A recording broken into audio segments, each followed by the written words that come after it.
Hello everybody. I hope you're all having a wonderful Labor Day weekend. I want to talk about Charlie's Travels Part 2 today. And I want to thank some people who have been helping me kind of edit my thumbnails or the titles of my videos. And it's very helpful because I'm just a one-man show here.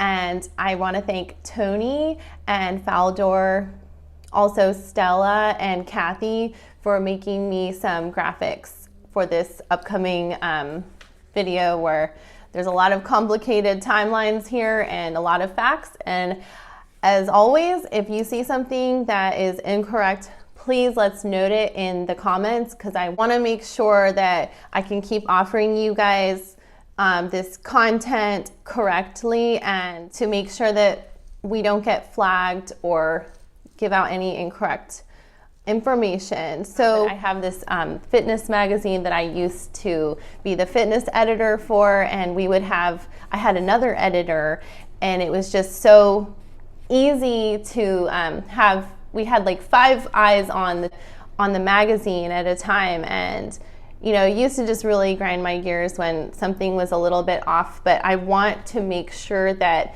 everything that I'm putting forward here is the truth, and if something is wrong, I will notate it in the comments, like a date. Especially with these timelines, I really want to get it right. So thank you guys so much for keeping your eyes on this case. And don't worry, if you want to notate something, just write it in the comments. If you have an edit, please let me know, and we will keep this case going and justice for Dan and the Markels. Also, I noticed that 5Car5 got some really great comments on Surviving the Survivor the other day. And you guys, all these questions are so wonderful, and they just keep this case alive for the Markels, and everyone who's watching is doing something great. In fact, my mother has totally changed her opinion about Donna and Wendy's innocence. She definitely is leaning towards the guilt of Wendy and Donna right now, and just shows that these channels and the information does pay off, sharing the state's key evidence and also our questions that we're asking. So everyone's opinion really matters. And I'm going to the Arthur hearing, and if you want me to do anything in particular in Tallahassee, if you have any interests or people you want me to talk to, please drop it in the comments below. And I'm hoping to run into any of the Markel family. It's so great to meet them and to send them a big hug from the Justice for Dan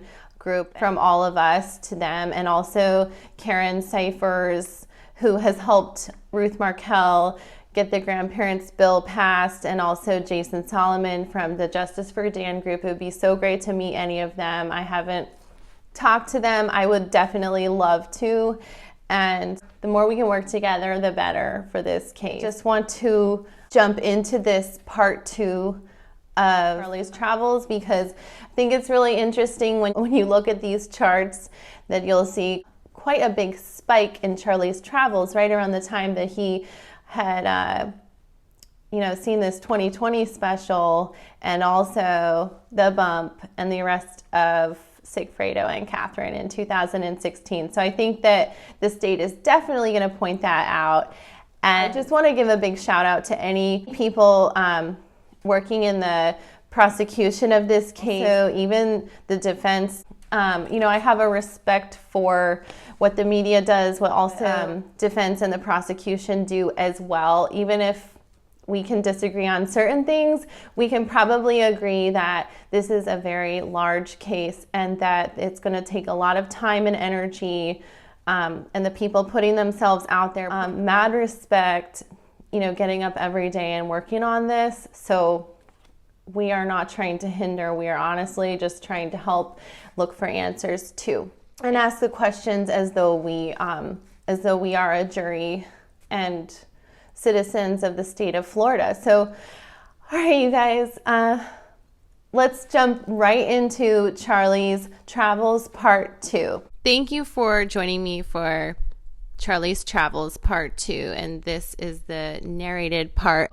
All right, so I wanted to make some changes to some updates to Charlie's Travels from the first video. I'm also probably going to add that portion to this video as well towards the end. And I wanted to just show you guys some of these travel timeline that I have developed through Charlie's disability deposition and also through the request for pretrial release and Arthur hearing, where they focus on Charlie not being a flight risk, and he always came back to the United States after his travels. So I'm just going to go through this timeline. And the bump and the wiretaps happened April and May. Sigfredo was arrested in May 25th of 2016.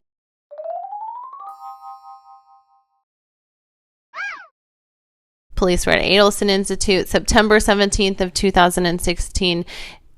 In-Laws and Outlaws was probably the most primetime breaking news outlet that had broken the case of the Dan Markel murder and the theory, the whole the state's theory. And then October 1st, Katie was arrested. So it looks like a lot of this travel happened around the time that in 2016 that all this stuff was happening. So Charlie had a trip to the Philippines in September of 2015. Then December of 2015 in January, Charlie went to the Philippines in December and January.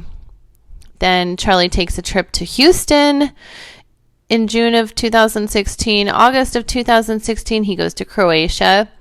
Then September of 2016, he goes to Vegas. And then October of 2016, he goes to Colombia. November of 2016, goes to New York. November of 2016, he goes to the Philippines. October of 2017, he goes to Philippines, South Korea, Thailand. And then January of 2020, he goes to Costa Rica. 2021, he goes to St. Martin. And I also want to thank my viewer, Kathy, for making me this thumbnail. Okay, so before I jump to part one, I just want to mention that Charlie's request for Arthur hearing and pretrial release, his attorney, Daniel Roshbaum, has left out his continental travel in the United States. He left out Houston, Las Vegas, and New York.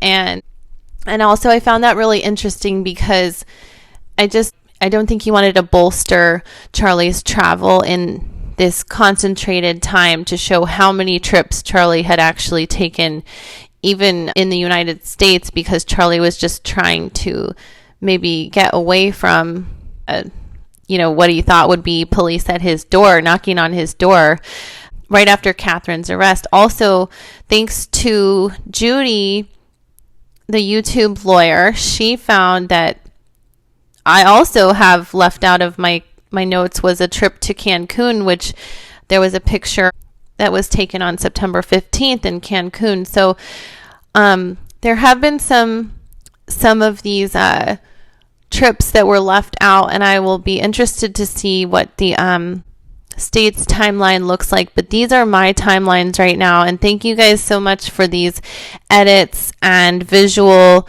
tools to help us kind of understand what these timelines look like. And I made this specific one with the curve to show this spike in Charlie's travels during the time of the bump and the 2020 special and all of the arrests, which was probably a very frightening time for Charlie. So I'm going to pass it to part one of Charlie's travels, just so you can see this slideshow of all these countries that he had mentioned in his disability deposition, which was also denied. Thank you to for sharing that information. All right, you guys, I'll pass it to part one right now. Hope you're all having a wonderful Labor Day. I want to share with you guys some information that I've found in Charlie Adelson's disability deposition. This is definitely some character evidence that I think that you guys will find interesting, and I was not aware of all of these trips that Charlie had taken in 2016. And I have made a little timeline to kind of explain exactly how many trips that Charlie took in 2016. And I'm going to go over this portion of the deposition, and I believe that this is part 3 of Charlie's disability deposition. So let's get into it. I hope you enjoyed parts 1 and 2, but as I'm slowly reading this, I think it's very important that I share with you guys some of this character evidence that Charlie shares in this deposition pertaining to the Dan Markel murder and the Katherine Magbanua trial. In this deposition, they're asking Charlie about his injury that happened in the Philippines in 2016. So they're asking him about a variety of trips that he took to the Philippines. And they're asking him why he went to the Philippines so often. And they're asking him why he didn't travel any other year other than 2016. And I have my timeline right here next to me in my notes, and I'm looking at it, and it shows that Katherine and Sigfredo were arrested in 2016. Katherine was arrested in October, and Sigfredo was arrested in May 25th of 2016. Let me just first go over my timeline. His first trip to the Philippines was September in 2015. Then he went on another trip to the Philippines in December of 2015 through January of 2016. And April and May of 2016, that's when the bump in the wiretaps happened. May 25th of 2016, Sigfredo was arrested. June 1st, the police were at the Adelson Institute. June of 16, Charlie takes a trip to Houston. August of 2016, Charlie goes to Croatia. September of 2016, Charlie goes to Las Vegas. October 1st of 2016, Katherine Magbanua was arrested. October of 2016, Charlie goes to Colombia. November of 2016, Charlie goes to New York.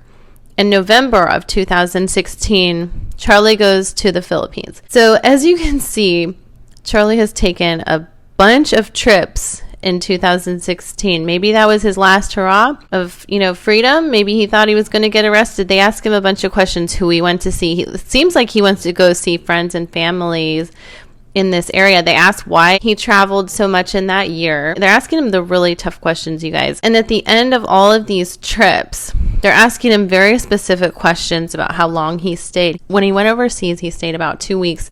When he traveled continental U.S., he traveled about 3 days, and he went to see his cousin. He said his cousin graduated. He met his family, and they went to Colombia. And it just all seems so crammed in, and he can't really account for why he took so many trips that year.